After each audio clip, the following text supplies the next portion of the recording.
Welcome to HouseOfSparky.com. I'm Miles Todd, alongside me, Kalen Jones. And ASU starts their college football season off tomorrow. And the reason I have Kalen beside me is he's going to tell me exactly what ASU needs to do in order to get the W. So, Kalen, what does ASU need to do in order to get the W?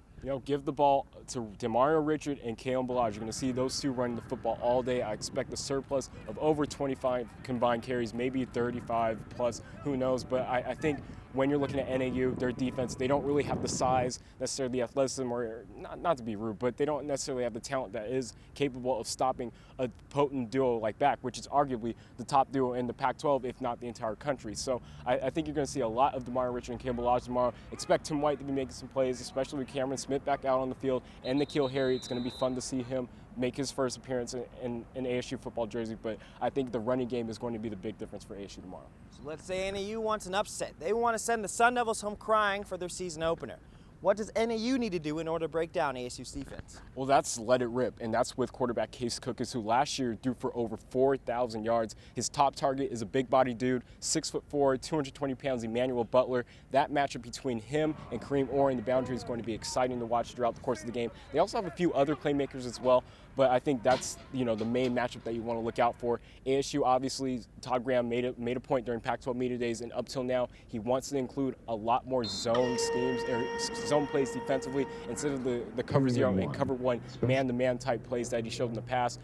With that said, you're going to be a lot more, you have better communication in the back end of your secondary.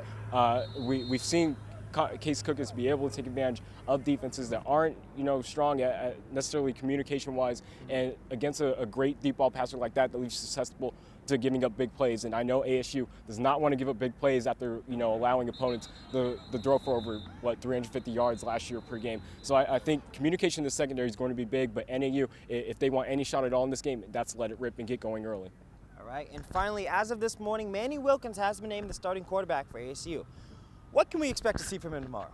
A lot of RPO stuff. I mean, it's been something that our commenters have been talking about recently, and that's the difference between Brady White and Manny Wilkins. With White, the intrigue was obviously the arm talent. He's arguably the better passer of the two, but Manny Wilkins, with that being said, with him being named the starter now, Miles, you have to stop Demario Richard, Kalen Balaj, and Manny Wilkins every single week. And I think we're going to see, sprinkles of it. I don't think Chip Lindsey's going to give the entire playbook out tomorrow, but you're going to definitely see what that offense could look like when you have to stop a three-headed monster in the backfield when you're talking about Richard, Balaj, Wilkins running ability.